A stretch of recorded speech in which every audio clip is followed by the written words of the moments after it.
L'orange qui se fait la malle.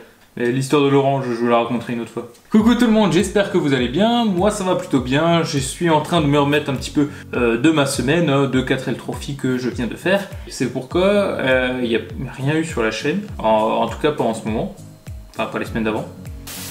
Bref, je suis un petit peu perdu dans mes idées. Je tiens à préciser qu'il n'y a pas grand chose qui est écrit, mais je voulais absolument sortir une vidéo cette semaine. En réalité, beaucoup de personnes ont communiqué quand ils étaient au Maroc pour débriefer leur journée, voilà ce qu'ils faisaient, ce qu'ils prenaient au petit déjeuner. Quoi, tu prends quoi? Tu prends des cracottes? Moi je prends du beurre et de la confiture. Enfin bref, des choses qui sont soit utiles, soit inutiles, ce n'est pas très grave. Mais j'ai décidé de faire exactement pareil, mais de vous le faire profiter pendant une vidéo, ça m'évite en tout cas de faire 50 posts, etc.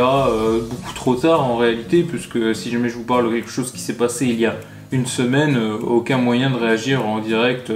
Que ce soit sur vos commentaires ou quelque chose comme ça. Du coup, j'ai décidé de vous montrer les quelques photos que j'ai comme ça, de les sélectionner un petit peu. Alors en fait, je les ai pas du tout sélectionnées, je tiens à le dire, je vais le faire maintenant et au montage, ça sera sélectionné. En fait, vous verrez, on va dire les meilleures photos parce qu'il y a des photos qui n'ont pas beaucoup d'intérêt. Là, je me remets en situation.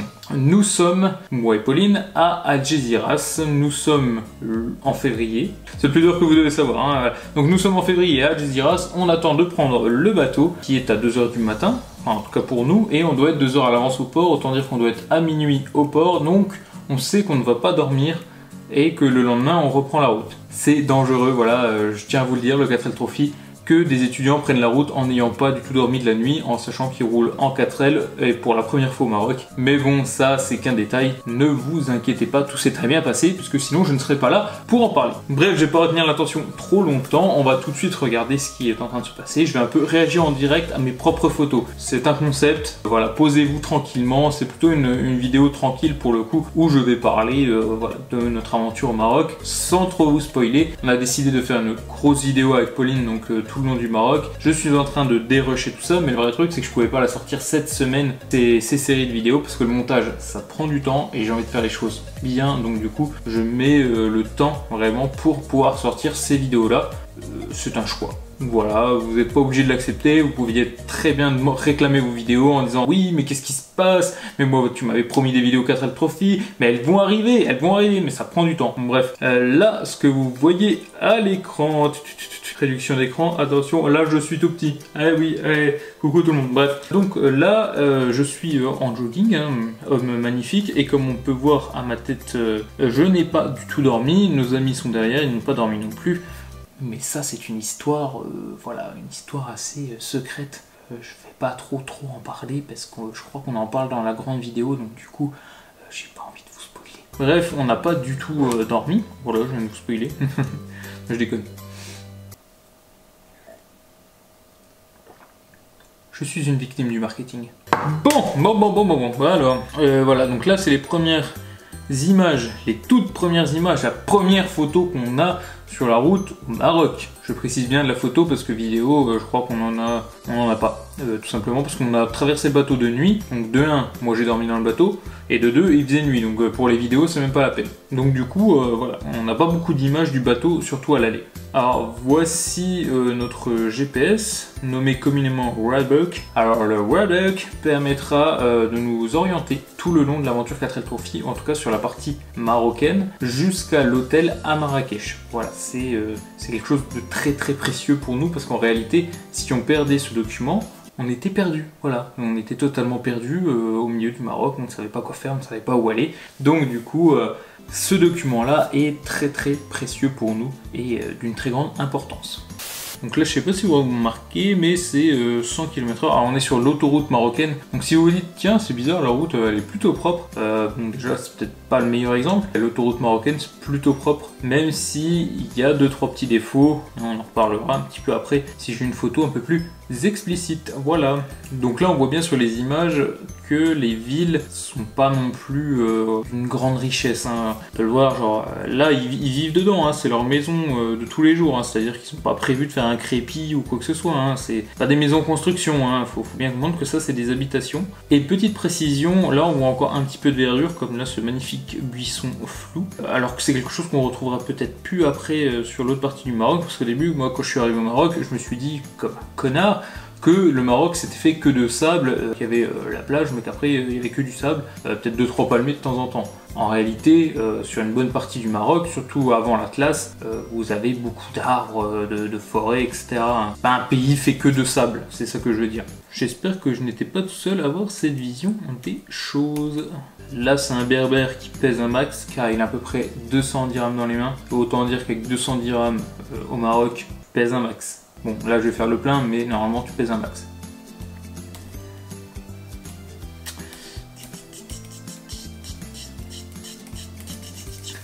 Voilà, on peut voir les petits moutons.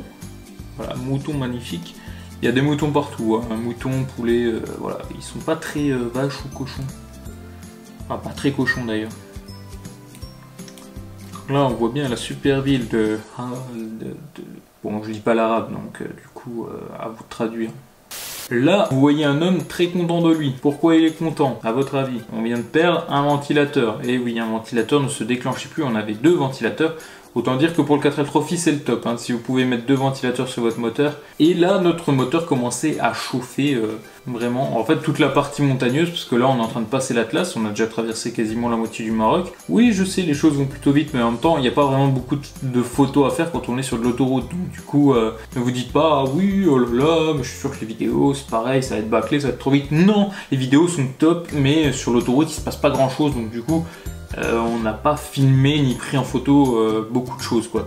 En tout cas on commence à voir du paysage magnifique et là voilà le panneau des remerciements. De toute façon les remerciements on va en faire encore pendant la vidéo, même si bon là je dois préciser, faire une petite confession, il manque juste ici Séverine. Voilà Séverine, si tu nous entends, on t'a perdu entre Bordeaux et Biarritz. Malheureusement tu n'as pas su t'accrocher et nous n'avons rien pu faire, tu t'es envolé. Désolé Séverine. Mais alors qu'est-ce qu'on faisait à travers les montagnes dans l'Atlas? Le but était de rejoindre le bivouac de Boulajoul, et Boulajoul il fait extrêmement froid les années précédentes, parce que cette année, exceptionnellement, il n'y a pas eu de neige. On a de la chance, on va pas camper sur de la neige. Alors en réalité, je ne vois pas comment on aurait pu faire pour camper dans de la neige, mais bon, a priori ça n'avait pas l'air de choquer les organisateurs. Ah bah cette année vous avez de la chance et tout. Donc là j'ai oublié beaucoup de détails, j'espère qu'on en reparlera dans les vidéos, mais en gros on est passé face à une forêt avec des singes en liberté, un enfant s'est accroché à la voiture, mais ça par contre je pense qu'on ne le dit pas en vidéo, un enfant s'est accroché à notre voiture pendant qu'on était dans la montagne. Pour eux c'était un jeu, ils s'accrochaient à l'arrière de la voiture, ils étaient en roller hein, tout simplement. Nous on grimpait la côte, difficilement parce que ça rajoutait un poids terrible à la voiture, donc du coup en plus notre voiture qui était plus que sur un seul ventilo, autant dire qu'elle a chauffé comme jamais quoi. Et en fait, une fois qu'ils avaient atteint une hauteur suffisante, ils se lâchaient et redescendaient en roller par la route. Autant dire que c'est extrêmement dangereux, mais vraiment vraiment dangereux. J'avais jamais vu ça et je pense que ça arrivera jamais en France. Par exemple, un enfant n'aura jamais cette idée-là. Évidemment, en France, on verra jamais ça. Hein. Un enfant va préférer se perdre sur Internet. Je suis pas sûr que ça soit beaucoup mieux, mais quelque part, c'est pas aussi dangereux que d'être en roller sur la route, quoi. Ce que vous voyez là, les grandes tentes, c'est ce qui nous permet de nous abriter du froid. On ne dormait pas dedans, mais on mangeait le soir. Et autour, là, au milieu de ces tentes-là, il y avait des feux de camp, etc. Et en fait, on nous préparait à manger. C'était pas mauvais d'ailleurs, c'était même plutôt bon. Et donc félicitations aux cuisiniers, parce que cuisiner au milieu du désert, en sachant qu'il y a à peu près 2000 bouches à nourrir, ça fait quand même beaucoup de boulot. Donc là, je profite de ce petit arrêt sur photo pour vous parler de quelque chose. On vient de partir de Boulajoul, le but est de rejoindre le bivouac de Merzouga, je crois que ça se dit à peu près comme ça, où on va rester 3 jours pour 2 jours de piste. Non, c'est pas ça. On restera 3 nuits et 2 jours, si je dis pas trop de bêtises. Et en réalité, pour nous, équipage 1226, le mec il sait même plus son numéro d'équipage. J'ai jamais su ce numéro d'équipage pendant quasiment... un an je crois, hein. Depuis qu'on s'est inscrit en fait je croyais que c'était 1228 jusqu'à ce qu'on me le fasse remarquer dans un commentaire Facebook. Donc maintenant vous le savez, voilà pourquoi je suis jamais sûr quand je dis le numéro d'équipage. Bref, donc du coup là on va rejoindre le bivouac de Merzouga, sauf que nous on va faire une journée de piste et une journée ambassadeur, donc beaucoup plus sympa contrairement à tous les autres équipages qui vont faire 2 journées de piste. À tous les autres équipages, à part les équipages ambassadeurs. J'espère que vous suivez. Donc on est passé par des endroits tout à fait magnifiques. Par exemple cette photo là, elle n'est pas hyper représentative de ce qu'on voit parce que en fait on n'a pas un assez grand appareil photo pour montrer tout ce qu'on voit. Mais en gros, voilà la taille d'une voiture, voilà la taille de là où on passe. Et c'était des canyons mais immenses, c'était vraiment mais hyper grand jusqu'à un moment précis. Et je vais vous le montrer. Les gorges du Ziz, si je dis pas trop de conneries, si j'ai à peu près les bons souvenirs, c'est juste magnifique. Voilà, c'est incroyable. Alors la photo, j'ai du mal à retransmettre et décrire ce que je pouvais ressentir quand je vois cette photo là, mais c'est vraiment gigantesque et c'est incroyable de voir un tel point d'eau alors qu'en réalité jusqu'à maintenant on était dans les montagnes et il n'y avait pas plus d'eau que ça, hein. Franchement il n'y a pas de lac hein, au Maroc comme ça ou des rivières comme chez nous, hein. Voilà, de l'eau on n'en voit pratiquement jamais, hein. Surtout le Maroc, j'ai vraiment pas vu d'eau ou vraiment pas grand chose quoi.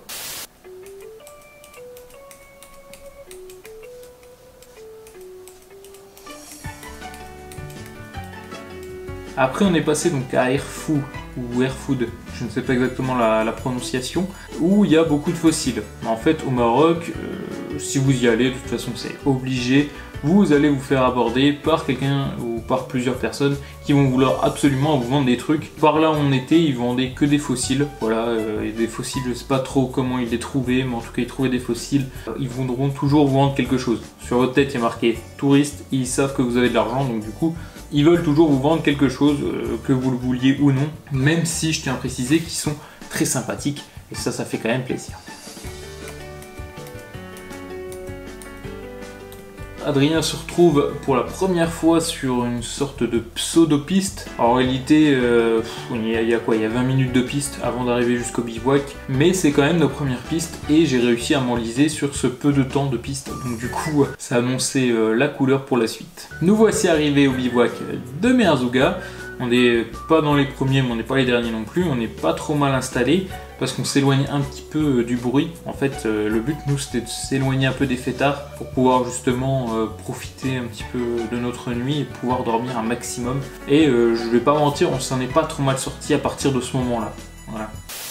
On se retrouve première journée de piste. En fait, on commence nous par la journée de piste et le lendemain la journée ambassadeur.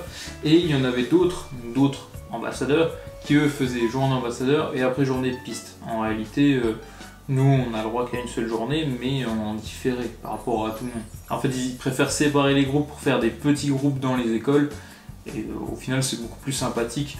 Imaginons qu'on serait les 40 ambassadeurs dans une école, ça serait vite compliqué, surtout si on voudrait chacun faire notre animation. Là, vous voyez bien qu'on ne voit pas grand chose. Voilà. En fait, les pistes, il faut qu'on traverse des plateaux. Et il n'y a rien, voilà, il n'y a pas beaucoup de tracés, des fois il y a des tracés de pistes mais tu n'es même pas sûr que ça soit la bonne, parce que comparé par exemple au roadbook, parce que je vous rappelle qu'on est sans GPS, des fois ils vont dire qu'il y a 3 pistes alors qu'en réalité tu n'en vois que 2 ou tu n'en vois même pas, et c'est pas toujours juste en tout cas le roadbook, et pareil avec la boussole, tu essaies de te guider mais c'est une galère, voilà.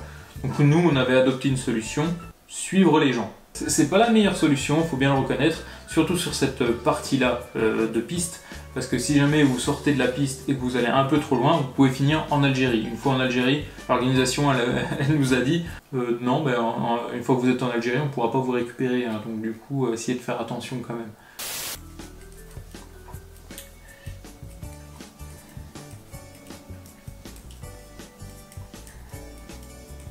Donc là, on voit bien, particulièrement sur cette photo, que le décor a radicalement changé. On est plus sur de la caillasse. En fait, il y a une partie caillasse et une partie sable. Franchement, le Maroc, il y a quand même une grosse partie caillasse aussi, ce qui fait quand même vachement mal à la voiture, je tiens à le préciser. Et à part des petits buissons, des arbres de temps en temps, franchement, à partir de cette partie-là du Maroc, il n'y a plus grand-chose, hein, vraiment.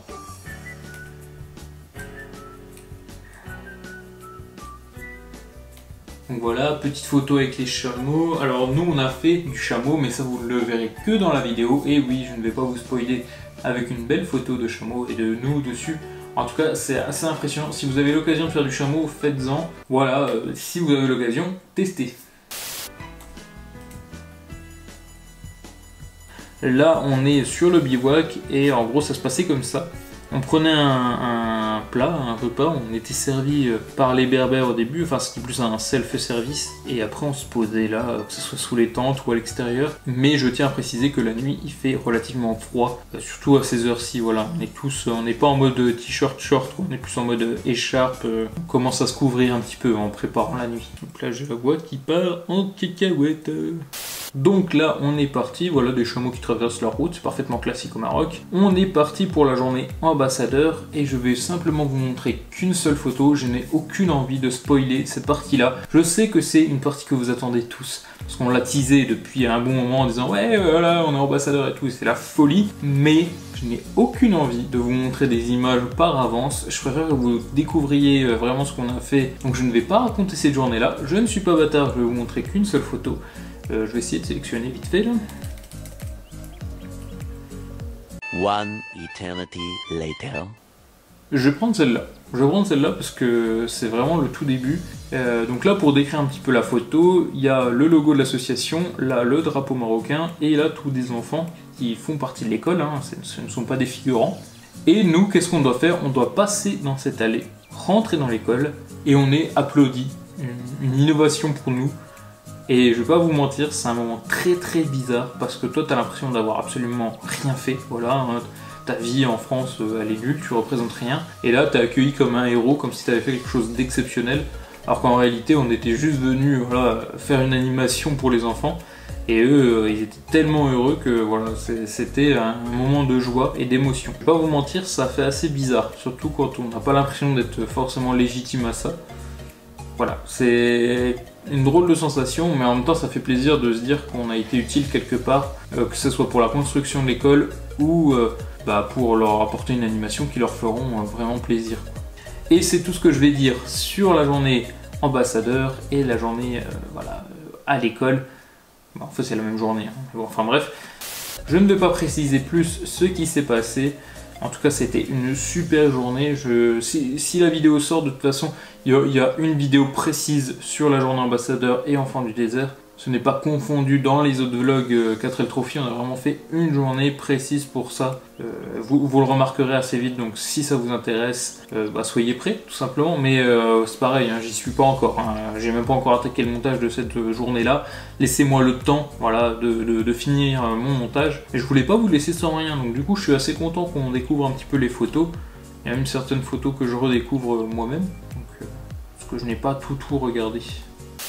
Donc là on se retrouve le lendemain, on est en ville, les jours passent vite, je suis désolé. Bref, on est sur l'étape marathon. L'étape marathon c'est vous débrouillez, vous avez 2 jours pour faire Merzouga Marrakech avec le roadbook. Mais il n'y a plus d'assistance mécanique, il n'y a plus d'assistance médicale, c'est-à-dire que si jamais vous crevez sur le coin de la route, c'est bien fait pour votre gueule.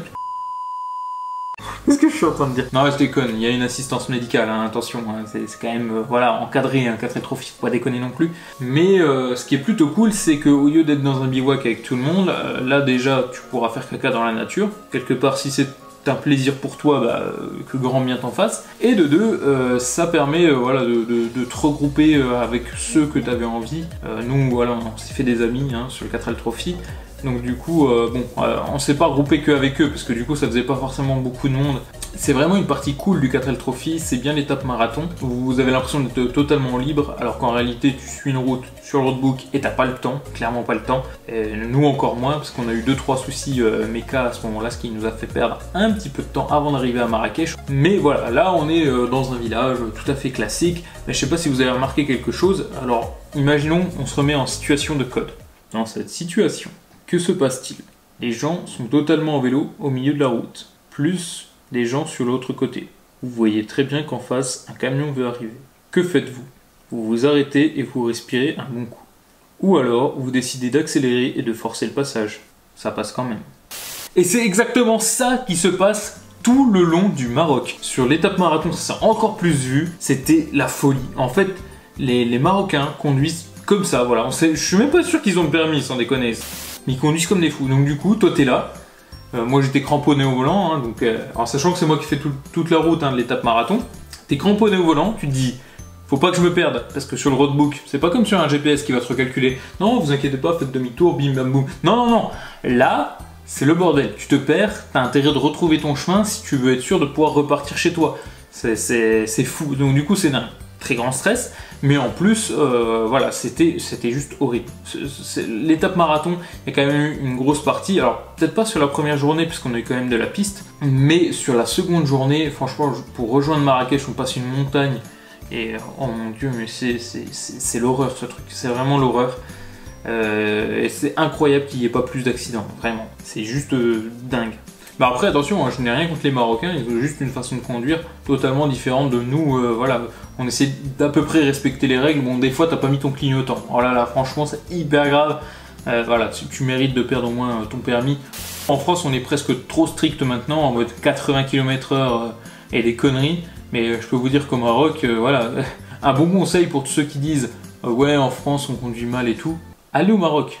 Voilà, allez conduire même 10 minutes, 15 minutes au Maroc, juste ça, hein, je vous paye le billet d'avion, vous inquiétez pas, c'est pour moi, c'est cadeau.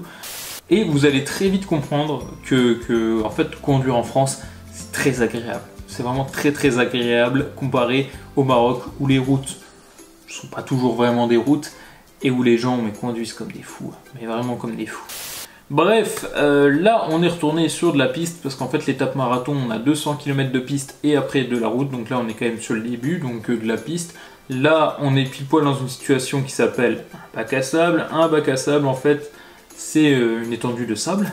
Vous arrivez et ça fait comme sur une bande d'arrêt d'urgence pour les camions, je sais pas si vous avez déjà remarqué sur le côté des autoroutes, tu arrives et tu t'enfonces littéralement dans le sable et c'est un peu le caca parce que si jamais tu es tout seul et que tout le monde te déteste, eh ben tu peux rester coincé un sacré bout de temps. Par contre si les gens t'apprécient, ils vont s'amuser à pousser ta 4L pour que tu puisses repartir. Bon, des fois, comme là on peut le voir sur cette magnifique photo, ça peut créer quelques bouchons. Hein, voilà, je vous cache pas que voilà, il y a des moments où c'est plus voilà, bouchon trophy que autre chose quoi.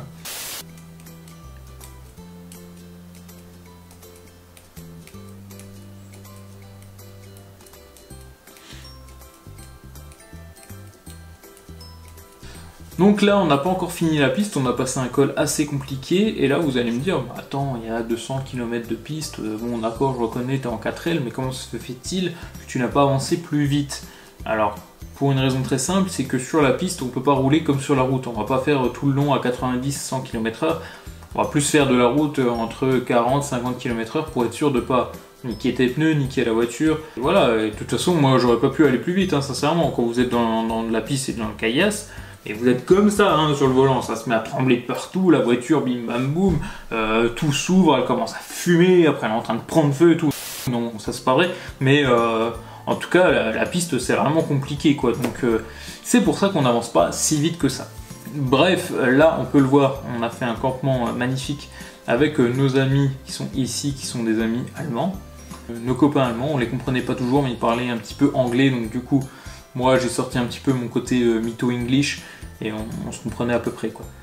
Donc là on voit bien aussi sur cette photo là, je pourrais m'arrêter sur chaque photo de paysage, hein, tellement c'est beau, mais on voit bien que là, à partir de là, il y avait vraiment des différences de couleurs, etc. sur les montagnes et c'était vraiment très joli. C'était galère à conduire mais c'était joli.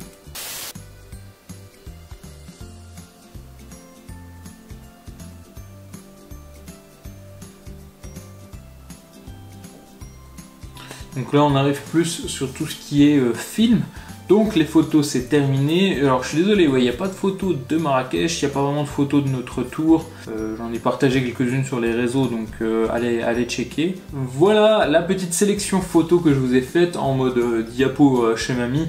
Là pour l'instant ça reflète simplement ce que je voulais vous montrer, quelques photos avec quelques petits commentaires. J'espère que ça vous aura plu quand même, voilà, je voulais pas le partager sur les réseaux et je pouvais pas le faire en direct là-bas au Maroc parce qu'on n'avait pas de réseau sur place. Donc du coup je le fais avec le recul et je pense que c'est pas plus mal, même si ça réveille au moins une certaine nostalgie, mais je suis très fier de mon aventure. En attendant, je vous conseille fortement de vous abonner si vous ne voulez pas rater la première partie de la vidéo 4L Trophy, de la bonne grosse vidéo qu'on vous promet depuis un an au moins. Et moi en attendant, je vais essayer de taffer un maximum sur le montage pour essayer de vous sortir la vidéo fin de semaine prochaine. Je ne vous garantis absolument rien, vous n'avez rien entendu, non. Donc fin de semaine prochaine si je m'en sors bien, sinon bah tant pis, ça va être un petit peu repoussé. Mais je vous promets de sortir des vidéos 4L Trophy, hein. Je pense que le but initial de cette chaîne c'était de sortir ces vidéos là. Donc je ne vais pas rater le coche. N'oubliez pas, partagez, likez, vivez. C'était Adrien, un de ces 4L.